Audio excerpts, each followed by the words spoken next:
Depois de sobreviver a um naufrágio, Richard e Emmeline vão parar em uma ilha deserta na companhia do velho Paddy. Mesmo se acostumando aos poucos, o trio continua esperando o aparecimento de um navio de resgate no horizonte. No entanto, o velho, que bebe excessivamente, acaba morrendo por causa de seu vício, e o Richard e a Emmeline precisam se virar sozinhos. Como será a vida na ilha deserta dessa dupla que não sabe absolutamente nada sobre relacionamentos? E será que algum dia eles conseguirão sair de lá? O veloz Bergantin Northumberland navega para São Francisco, cortando as águas do Oceano Atlântico. Os valentes Richard e Emmeline sobem no mastro do navio e observam com interesse as extensões infinitas de água. Preocupado com a segurança das crianças, Arthur Lestrange obriga seu filho e sua sobrinha a voltarem para o convés. O homem está preocupado em levar as crianças sãs e salvas para a terra firme. Afinal, elas são tudo o que lhe resta. A mãe do Richard morreu, assim como os pais da Emmeline. A bronca pela sua imprudência é interrompida pelo aparecimento de 2 tubarões brincalhões na água, e os pequenos passageiros correm para observá-los. Mais tarde, em busca de aventura, as crianças entram na cabine do chefe Paddy Button, onde encontram e olham com surpresa umas fotos de umas mulheres nuas. O Paddy os encontra nesse momento e decide dar umas palmadas corretivas em ambos. Só que a tripulação dá um alerta inesperado. Um marinheiro começa a gritar que há um incêndio no porão do navio. O que está queimando são caixas de pólvora que podem explodir a qualquer momento. O pânico vai crescendo e a tripulação e os passageiros ocupam seus lugares nos barcos. O Paddy agarra as crianças, as coloca em uma embarcação de resgate e foge às pressas do perigo mortal. Conseguindo evitar a tragédia, os barcos com os sobreviventes vão parar numa espessa neblina e, afastando-se gradualmente um do outro, se perdem de vista. De manhã, a névoa se dissipa e o Paddy acorda com o barulho de um baú batendo na lateral do barco. Só que dentro dele não há comida nem água, apenas uma caixa de música, vestidos e um estereógrafo com fotos. Eles ainda estão à deriva na hora do pôr do sol, e o velho distrai o Richard e a Emmeline de sua sede insuportável com uma história de que o sol sibila quando toca a superfície da água. Na manhã seguinte, os viajantes, exaustos, ficam muito felizes. Afinal, o seu barco foi levado diretamente para a praia de uma ilha verdejante. Depois de desembarcar e explorar a terra tropical, Paddy, um experiente viajante, rapidamente encontra água fresca, mangas e um cacho de bananas maduras. Mas a Emmeline não mergulha na água fria, pois está tentando provar o líquido de um barril de madeira abandonado. Ela informa ao velho e ele se dá conta na mesma hora que há rum lá dentro. Durante esta descoberta, um alegre Richard desliza do topo da cachoeira, segurando um crânio humano em suas mãos. Preocupado com esses achados, o Paddy resolve sair dali e ir até o morro mais próximo para tentar avistar o navio de Arthur no horizonte. A Emmeline, enquanto isso, resolve comer frutinhas vermelhas tentadoras, mas o velho percebe isso a tempo, vai até a garota, tira-as de sua boca e explica que são as frutas do sono eterno, e se ela engoli-las, não acordará mais. Forçados a se estabelecer no novo local, eles sentem falta da civilização e ficam felizes em usar os achados do baú para passar o tempo de alguma forma. O Richard mexe no estereógrafo e em uma foto de noivos, o que também chama a atenção do Paddy. Ele conta com entusiasmo que foi casado 7 vezes e tem 17 filhos, a quem chama carinhosamente de diabinhos. O tempo passa. A Emmeline estuda a vida selvagem tropical local com interesse, enquanto Richard aprende com entusiasmo habilidades de sobrevivência com o Paddy. Ele pesca peixes, tece nós com plantas e ajuda o velho a construir uma pequena cabana com galhos de palmeira. O Paddy marca religiosamente o número de dias passados com entalhes no tronco de uma palmeira. Já estabelecidos, depois de muitos dias na ilha, o Richard e a Emmeline vivem como pequenos selvagens, nadam nas águas mornas da praia e se recusam a vestir roupas desnecessárias e a esconder a pele do agradável sol tropical. Já o velho Paddy bebe o rum do barril à noite e olha esperançoso para o horizonte, esperando a passagem de um navio.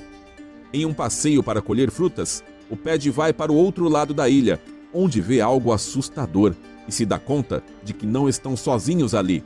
À noite, perto da fogueira, o velho determina uma nova regra e ordena ao Richard e a Emmeline nunca irem para o outro lado da ilha. Para uma maior persuasão, o Paddy diz que o bicho-papão mastiga crianças com ossos e tudo e as engole como se fossem docinhos. Bebendo frequentemente do barril de rum, à noite, o velho faz danças para as crianças ao redor da fogueira, vestindo as roupas de mulher do baú.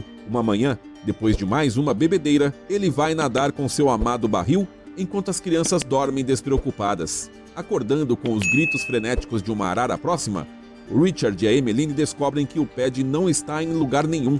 Depois de examinar a área através de uma luneta e ver o velho dormindo em uma praia, abraçado com um barril, os dois entram em um barco e vão atrás dele.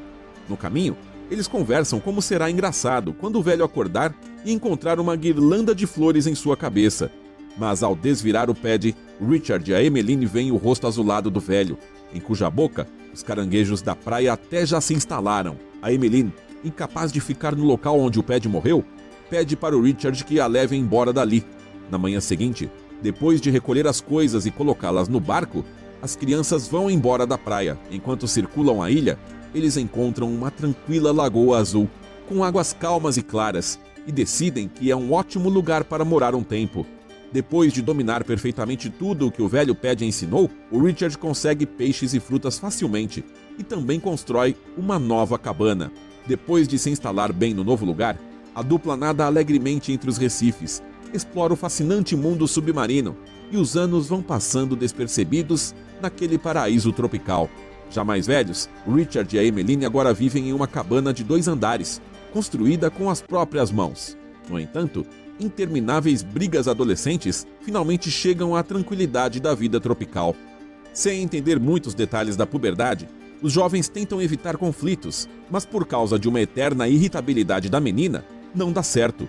Uma nova briga ocorre quando a Emmeline começa a sangrar enquanto está nadando sozinha, longe da praia. Confusa e assustada com o que está acontecendo, ela espanta o Richard quando ele vai até ela, depois de ouvi-la gritando por socorro. Mais tarde, o garoto tenta, cuidadosamente, descobrir o que aconteceu com sua amiga e fica furioso ao perceber que entre eles, agora existe uma parede impenetrável de segredos da Emmeline, que age cada vez mais estranha, especialmente ao ver o corpo musculoso e bronzeado do Richard, enquanto ele constrói uma jangada. Eles fazem as pazes à noite, e o Richard e a Emmeline assistem ao pôr do sol enquanto se lembram de seus pais.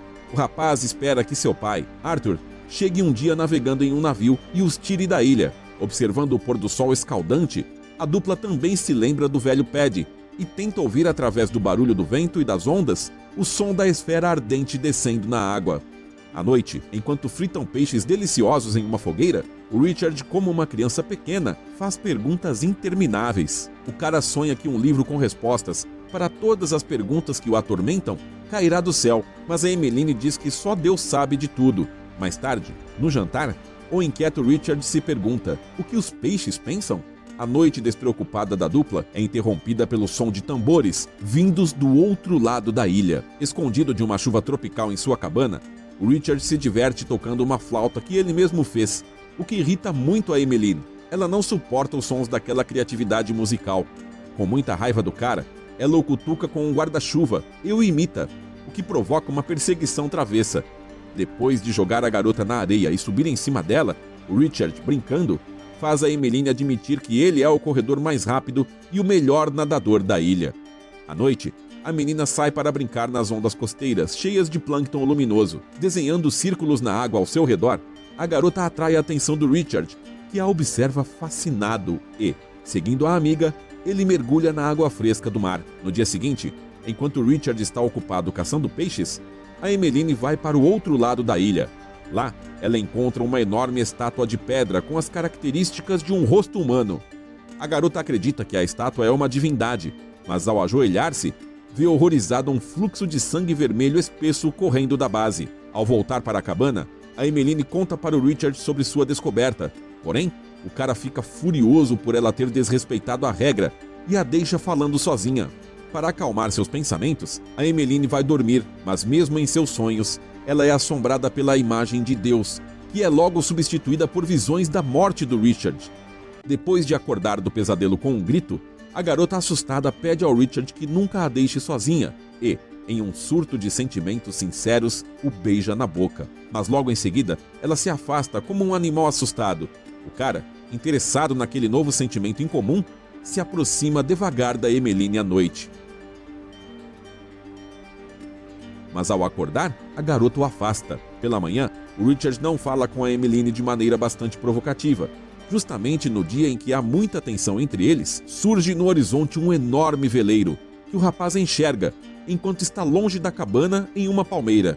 A Emmeline, que está pendurando umas roupas calmamente, resolve não acender a fogueira no topo da colina, irritando Richard ainda mais. Furioso, ele arruma as coisas em sua jangada e, deixando a garota na praia, pretende ir para São Francisco. Mas antes de se afastar muito da praia, sua jangada afunda rapidamente, como uma pedra. A Emmeline recebe Richard na praia com provocações, às quais ele reage furiosamente. No calor da briga, a menina bate nele com um coco bem na cabeça. Em resposta, o garoto dá um forte tapa na cara dela. Ele volta para a cabana, joga as coisas dela fora e manda ela procurar outro abrigo. A orgulhosa Emmeline tenta conseguir sua própria comida, pisa em um peixe venenoso e fica com uma forte febre. É nesse estado que o Richard a encontra, e sua máscara triunfante desaparece instantaneamente de seu rosto. Em um ataque de delírio, a garota pede para ser levada até a estátua de Deus, e o Richard, assustado, cumpre obedientemente seu desejo e ora desesperadamente pela salvação de sua amiga. Depois de passar a noite aos pés da divindade, a Emmeline recobra o juízo e a dupla se reconcilia, esquecendo todas as brigas. Eles curtem despreocupadamente a vida tropical, como antes, sucumbindo aos poucos à atração mútua. Os seguintes dias na ilha se enchem de um intenso amor de um pelo outro e também pelo mundo. Os dois não se separam por um minuto, desfrutando de seu paraíso tropical. Sempre cativado pela Emmeline, Richard não deixa nem a garota comer sozinha e ela tem comido com mais frequência ultimamente. Um dia, depois de comer, ela vomita. Devido ao agravamento de seu estado, a Emmeline se recusa a ter intimidade com Richard e mostra que algo está errado com sua barriga, que está arredondada. O Richard ouve o som de um tambor do outro lado da ilha e segue o caminho já conhecido até a estátua da divindade. Observando escondido, ele vê uma dança incompreensível de uns nativos ao redor do fogo, a qual termina com um sacrifício cruel. Assustadíssimo, ele corre para a cabana e procura pela Emmeline, cujos gritos desesperados ele escuta em algum lugar da floresta. Ele já imagina cenas terríveis de um massacre feito pelos nativos. No entanto, encontra a Emmeline sã e salva, mas a garota respira pesadamente, apertando a barriga e não consegue pronunciar uma palavra, ensurdecendo com os gritos desesperados que são subitamente interrompidos pelo choro de um menino recém-nascido. O motivo de seu nascimento continua sendo um mistério para o casal. Depois do que viu à noite e, depois da chegada de seu filho, o Richard começa a afiar suas lanças para o caso de um ataque de nativos sedentos de sangue. Ele pretende furar impiedosamente qualquer um que se meta em seu território.